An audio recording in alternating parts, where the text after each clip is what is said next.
Fiona Edelstein on J-Air. My guest is Dr Joanne Messenger, who's the renowned author of Be in One Piece. She also has over 30 years' experience as a chiropractor. We're big on chiropractors today, but this one's also a healer, an international course facilitator, and she has groundbreaking methods and does courses which have helped thousands. She's a pretty amazing woman. I met her years ago, and her card literally fell out of a book when I was in a bookshop, and I made an appointment with her, and we've been friends since. We've worked together at different places.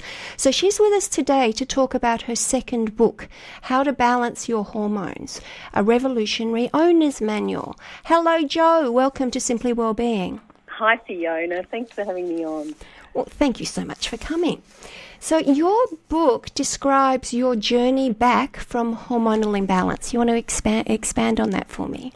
It's really written in the sense of the true wounded healer. It's not a book that's written by theory as such. It's very what I had to do to turn my own hormonal health around and get my sanity back. When I was younger, I was extremely competitive and did a lot of competitive gymnastics. And one day when I was had the bright idea to try and do a double salto on the trampoline instead of just single ones, I miscalculated and landed on the frame of the trampoline and fractured my pelvis. So, yeah, ouch, lots of screaming. And from that point on, within a year, my period had stopped. I had my appendix out. I gained weight. My mood was like the bear with the sore head every day.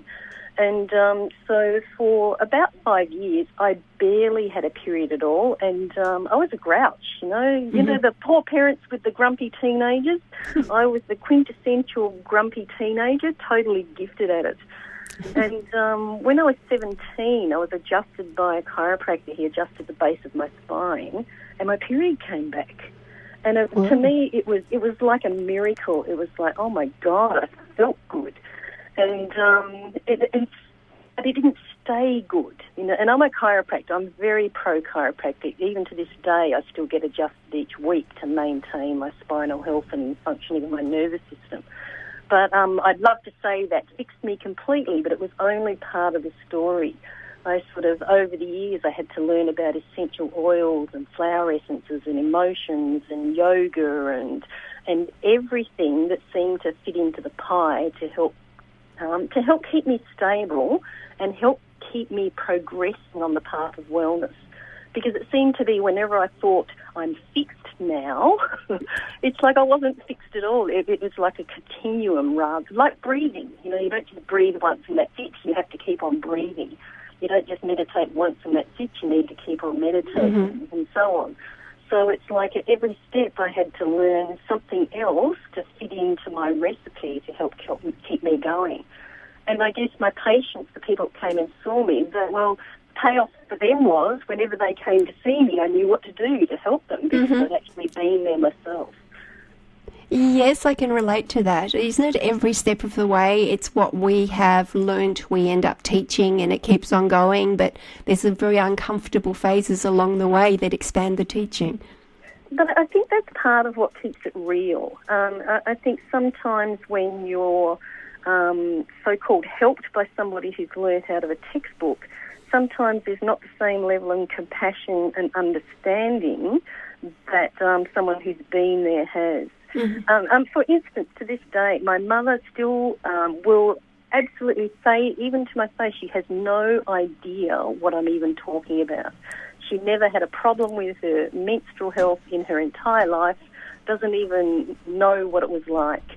And there she had a daughter who was full on the other extreme and had to master my way through that. So how much of your difficulty do you put down to the fall?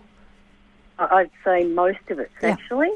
And yet, you know, sometimes it's not always what it seems. Sometimes it's just the tip of the iceberg to get you to look at deeper things. Because the older I became and the more I was looking into the emotional side of healing, and like for years, everybody knows that if you worry a lot, you get stomach ulcers. And if you get angry a lot, well, you get liver problems. And if you're really fearful, you have kidney issues, etc., etc. And it was like, well, okay, what are the emotional things behind hormonal health? And with in this context, talking female, it's the very female creative part of our body. So it's like when we're out of balance somewhere with the male and female within us, then that perpetuates the hormonal problems. So for me, I was really competitive. I had 6 older brothers, it's like I had to keep up. Mm-hmm. And there was a part of me that didn't want to just keep up, I wanted to pass. Mm-hmm. So it's like the male side of me became very driven. And then when you go deeper and deeper and deeper, there were actually like abuse things even before that I hadn't even connected into the story. Mm-hmm. But if you really want true healing, you need to look at all of the aspects, the physical alignment, the nutrition, the emotional balance, resolving those childhood issues that oftentimes get buried out of shame or embarrassment or out of not even recognising that they're even important in the first place. So what are symptoms of hormonal imbalance? It really depends on the person. It seems that the very typical ones, especially with PMS, with premenstrual syndrome, are the grumpiness, the inability to concentrate, the typical person who's motivated one week and just couldn't care less the next week, and eating all the sugar and the chocolate and the carbohydrates and just the whole mood swing thing. And it's really important. It's for a long time, I think it was dismissed as a female problem, and it's not a female problem. Well, it's not just a female problem. It really is a community issue because it impacts relationships, it impacts work, it impacts family, it impacts society, it even impacts how we raise our children. And, it would be lovely if we could nurture our children into, fabulous adolescents that were self-fulfilled and off to live their life purpose. But if you've got a grumpy mother who's, hormonal for 3 days a month, well, it's hard work for the children. It's hard work for the family. And and living with the teenagers that are doing that too is not that easy either. Exactly. It's like everybody ends up on eggshells, trying to pussyfoot around, and it's not really. It's not the ideal environment that we would like. And I guess it's the perfect ideal environment for us to all learn our lessons and to look at the issues, because I really do find that when women explode when they're hormonal, what they're actually exploding about is actually what deep down they feel. It just comes out in a way that's not very friendly, usually, not in a useful way. So how can we start to balance our hormones, Jo? We need to start anywhere at all. If you are nutrition focused, start there. Get your magnesium levels up so you're not craving carbohydrates so much. It's like eat your leafy greens, have your vitamin B6. If you're an exercise person, well, go exercise. If you're an alignment person, well, go to yoga, get your spine adjusted. If you're a meditator, well, meditate and relax and get your cortisol levels down. And the dismissing stress, the dispersing stress from your life is crucial, because progesterone is the feel-good hormone. When we have high levels of progesterone, we feel great.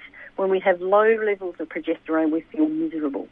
And unfortunately, when we get stressed, the building blocks for progesterone get used up to make cortisol, to make the stress hormones instead. So the more stress we get, the less progesterone we've got, the worse we feel. So, one of the worst things that people can do if they're hormonally inclined is to get tired and stressed. Even if it's as simply as going to bed a bit earlier or sleeping in a bit more when you need to, like replenish your energy, rather than that attitude of soldier on, I'll just finish this, and then 2 hours later still plugging away at doing something. Mm-hmm. Yeah, it's like your body tells you, when it's time to stop. So don't just have a coffee or a sugar to keep going. It's like, stop. Jo, thank you so much for chatting with us today.